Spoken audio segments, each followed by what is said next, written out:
जोहर झारखंड में हूं आपके साथ सिरांधा शेखर। सबसे पहले बात रांची की खबर की। राजधानी रांची के फतुल्ला रोड में जूते की दुकान में लूटपाट और फायरिंग मामले में दोनों आरोपियों को पुलिस ने गिरफ्तार कर लिया है।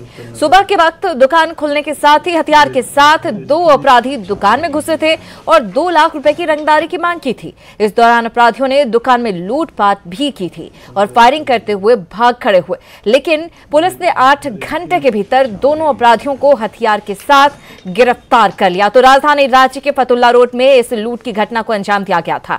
जूते की दुकान में लूटपाट की गई, फायरिंग भी की गई थी और इस मामले के 2 आरोपियों को पुलिस ने गिरफ्तार कर लिया है।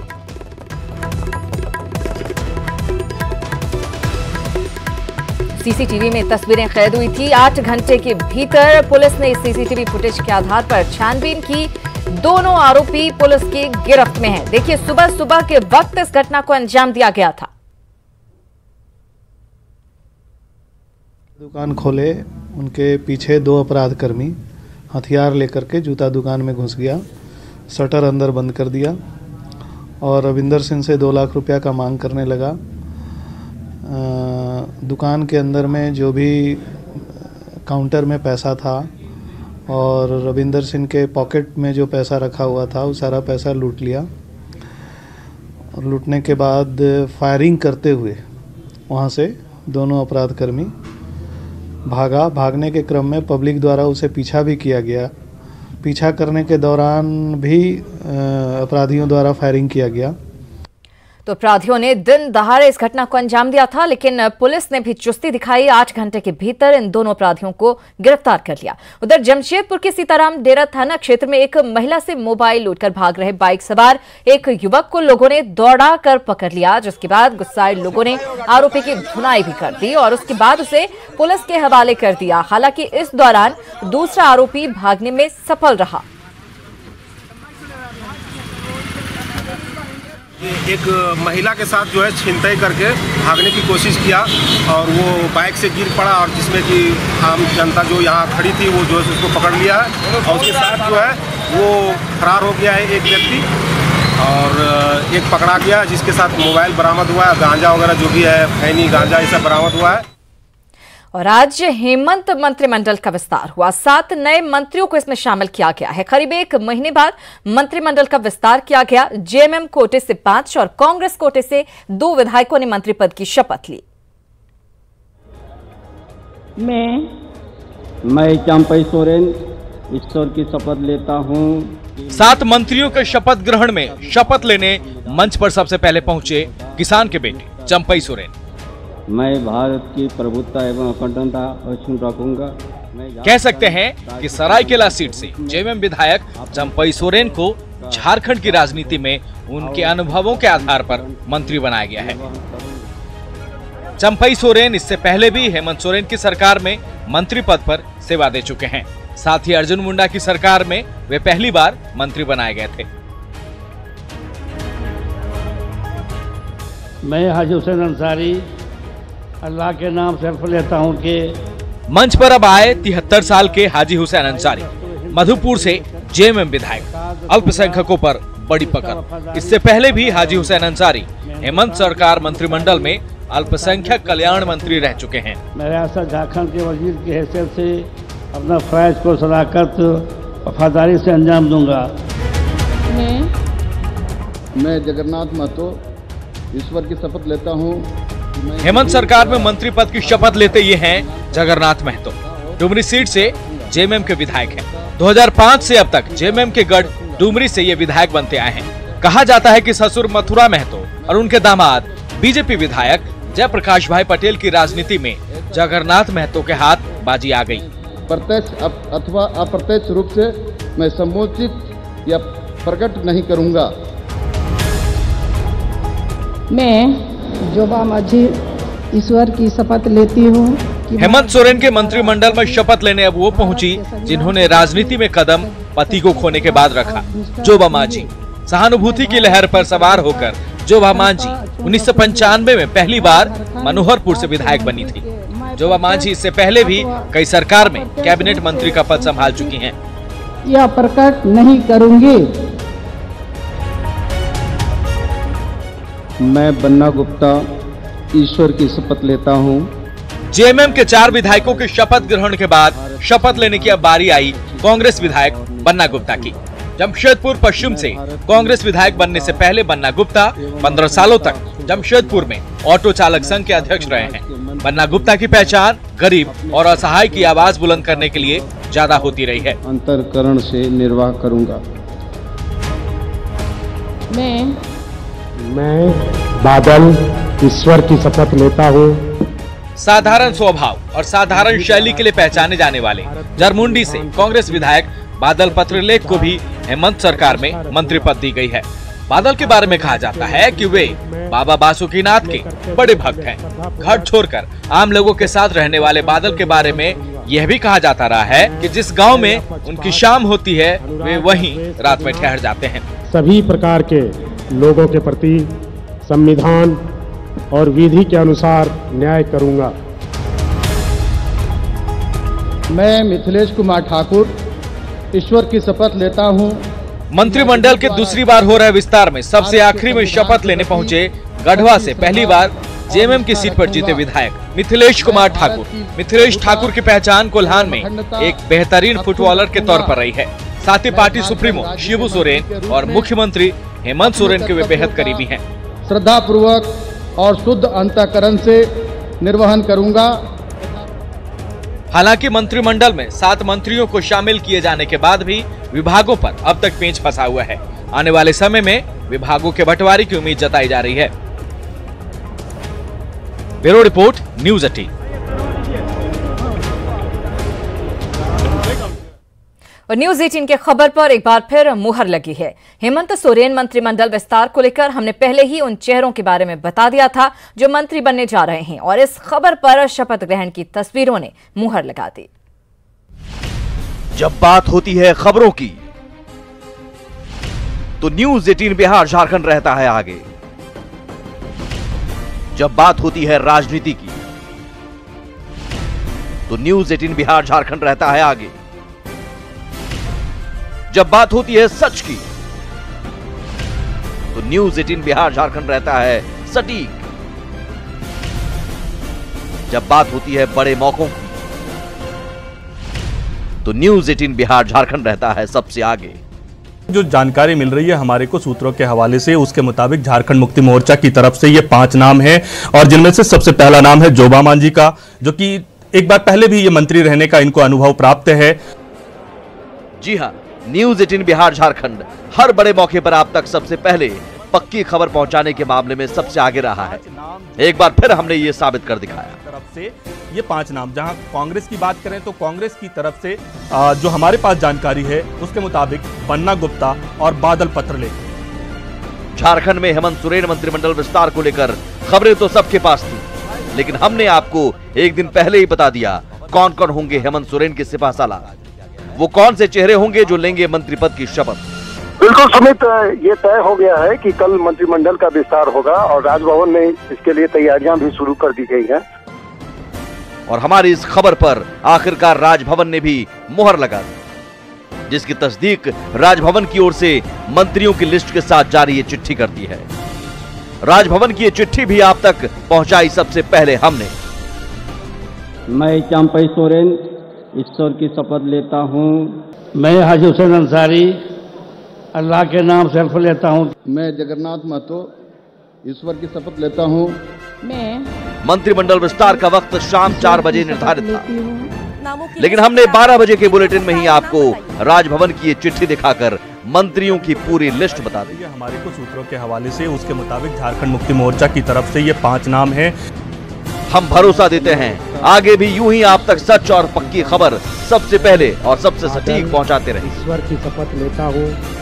देखते रहिए न्यूज़ 18 बिहार झारखंड। मैं मिथिलेश कुमार ठाकुर ईश्वर की शपथ लेता हूँ।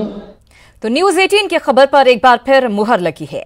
इधर जेवीएम विधायक दल के नेता पद से हटाए जाने पर प्रदीप यादव ने सवाल खड़े किए हैं। उन्होंने कहा कि वो आज भी विधायक दल के नेता हैं, किसी के कहने भर से कोई पद से नहीं हट जाता। आज भी विधायक दल का नेता मैं ही हूं। हम विधानसभा से नोटिफाई हैं। विधानसभा में किसी को लिख के देने का किसी को भी अधिकार है, वो लिख के दिए हैं। इसका मतलब ये नहीं कि विधानसभा के पद से विधायक दल से हम हट चुके हैं जी। दूसरे प्रश्न का जो उत्तर है कि भाई झारखंड विकास मोर्चा का क्या होगा, यह उत्तर अभी अनसुलझा हुआ है। हमें लगता है कि और एक आध सप्ताह आपको लगेगा, तब ये सुलझता हुआ नजर आएगा, पूरा दृश्य बिल्कुल साफ नजर आएगा कि इसकी कहानी क्या होने वाली है। द एंड है कि फिर उसी तरह यह कहानी और चलती रहेगी आगे।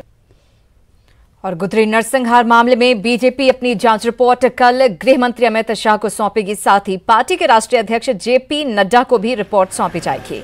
जेपी नड्डा ने गुदरी नरसंहार को लेकर 6 सदस्यीय जांच टीम का गठन किया था। हालांकि बीजेपी की जांच टीम को गुदरी जाने की इजाजत नहीं मिली थी, जिससे लेकर चाईबासा में बीजेपी नेताओं ने धरना प्रदर्शन भी किया था। रिपोर्ट तो कल हम लोग सौंपेंगे और उसके बाद सारी चीज़ों के बारे में आप लोगों को जानकारी हो जाएगी। लेकिन हम लोगों ने जैसे आप कहे कि स्थल तक नहीं गए, निश्चित रूप से सरकार 19 तारीख को घटना घटी और 22 तारीख को इन्होंने एफआईआर दर्ज करने का काम किया है और 2-3 दिनों तक सरकार को किसी तरह का कोई जानकारी प्राप्त नहीं हुई।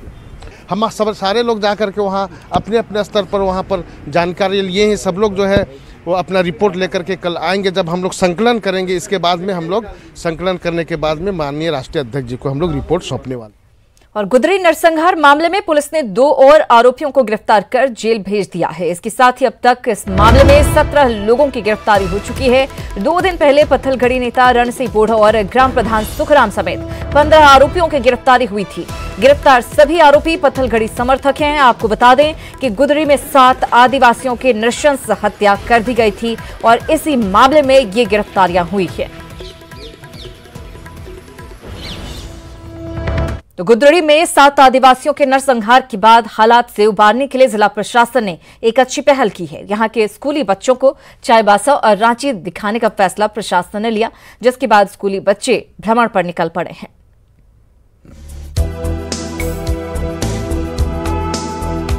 शहर की बड़ी बड़ी इमारतों को निहारते इन बच्चों को देखिए।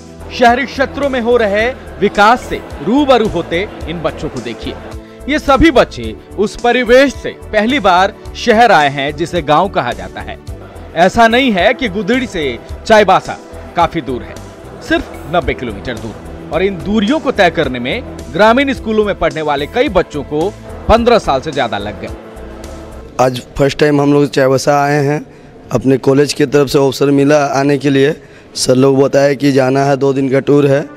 अब इसे नियति ही कहिए कि इन बच्चों को शहर दिखाने का मौका भी तब मिला जब गांव इनका सुर्खियों में आया। गुदड़ी 7 आदिवासियों के नरसंहार के बाद पूरे देश की नजर इस इलाके पर पड़ी।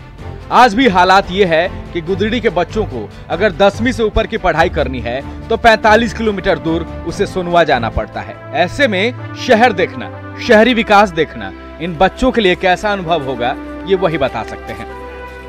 बहुत कुछ सीखे और बहुत कुछ देखे। वहाँ पर घोड़ा और वहाँ फोटो सब चिपका हुआ, वो सब देखे और मूर्ति सब देख लिए। ये हकीकत है ग्रामीण विकास पर किए गए दावे की, जहाँ +2 स्कूल में बच्चों ने अब तक दीवारों में लगी पेंटिंग तक को भी नहीं देखा था। कैसे देखते, जहाँ के बच्चों को मूलभूत सुविधाएं भी मयसर तक नहीं हुई, वो आधुनिकता के बारे में कैसे जानेंगे। गांव से काफी दूर स्कूल, पक्की सड़क के लिए तरसे ग्रामीण, गांव में अस्पताल तक नहीं। बीमार होते हैं ये वहाँ के जो नागरिक, उस अस्पताल नहीं है, वहाँ डॉक्टर का भी कमी है। डॉक्टर है लेकिन जो एम्बुलेंस की भी कमी है उसमें, इसलिए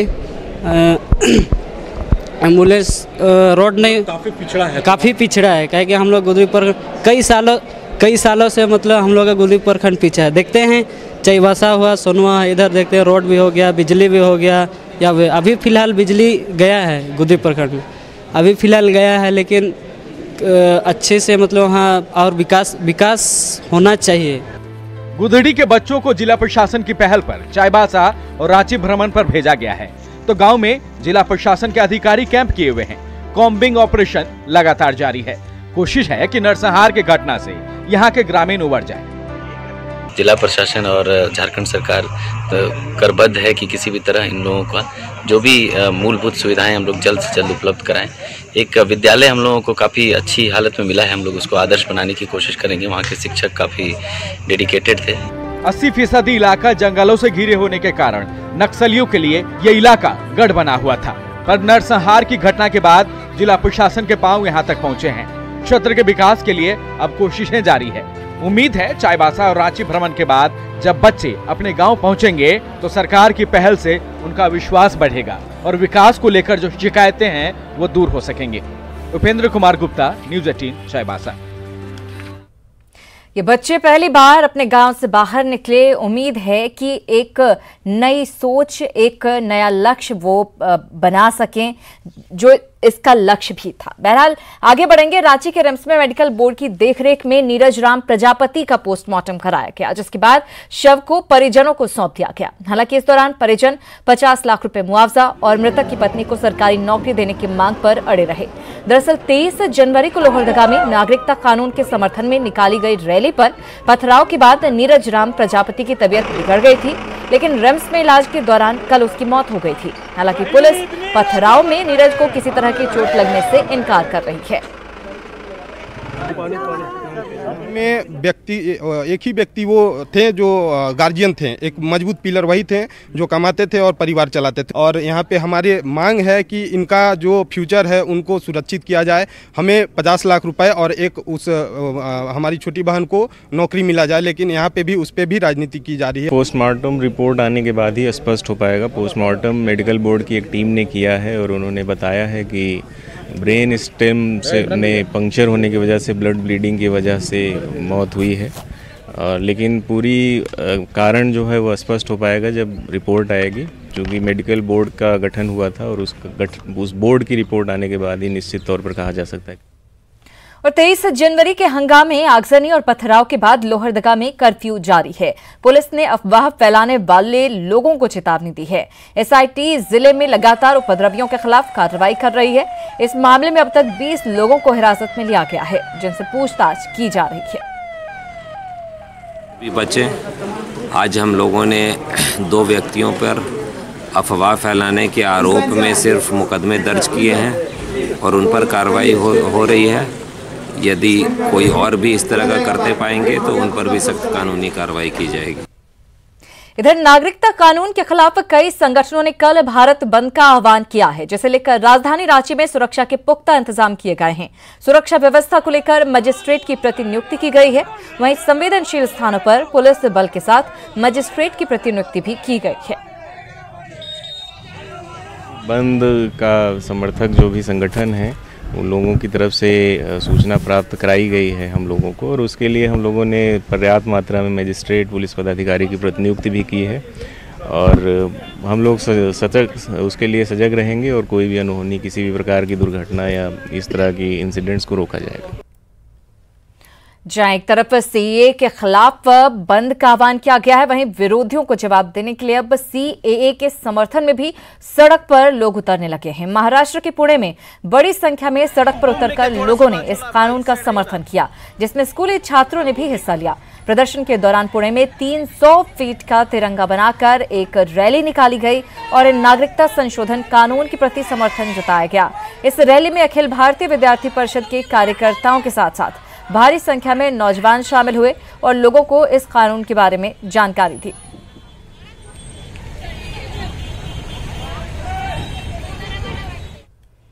खबरों में आगे बढ़ेंगे। खबर धनबाद से। धनबाद पुलिस ने बाइक शोरूम में लूटकांड का खुलासा किया है। इस मामले में 8 अपराधियों को गिरफ्तार किया गया है, जिनके पास से लूट के सभी सामान बरामद किए गए। 19 जनवरी को निरसा थाना क्षेत्र में बाइक शोरूम में लूट की घटना घटी थी। कांड का खुलासा किया है, जिसमें कुल मिलाकर 8 अपराधकर्मी हिरासत में लिए गए हैं, जिनको गिरफ्तार कर न्यायिक हिरासत में भेजा जा रहा है। और इनके पास से जो सामान लूटा गया था, जो डकैती में लूटा गया था, वो सारा सामान बरामद किया गया है। गिरिडीह के बेंगाबाद सीएचसी के प्रभारी डॉक्टर कुंदन कुमार को घूस लेते एसीबी ने रंगे हाथ गिरफ्तार किया है। डॉक्टर कुंदन कुमार पर अस्पताल में ग्रिल और गेट का काम कराने वाले जितेंद्र कुमार से 10,000 रुपए घूस मांगने का आरोप है। जितेंद्र कुमार की शिकायत पर धनबाद एएसबी ने 5,000 रुपए घूस लेते गिरफ्तार किया।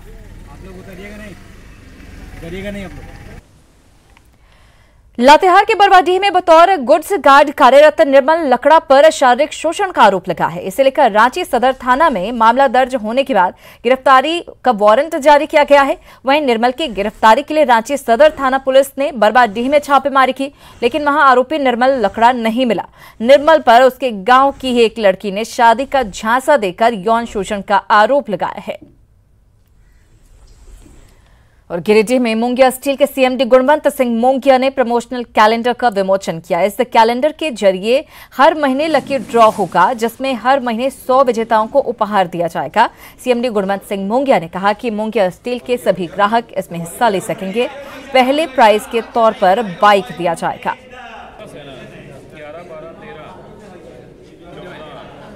स्कीम निकाली है कि जो लोग भी हमारे मोंगिया प्रेमी हैं, जो सिर्फ अपना कैलेंडर भी हमसे मांग के ले गए हैं, वो सभी हमारी स्कीम में शामिल हैं और इसमें कोई किसी को खर्च नहीं लगना है। ये 100% फ्री और ये एक लॉटरी सिस्टम टाइप्स एक फ्री उपहार योजना है। ये उपहार जो है लॉटरी से इसलिए दिया जाएगा कि हर महीने इसमें 100 लोगों को देना है और सभी लोग इसमें शामिल होंगे। और इसी के साथ इस बुलेटिन में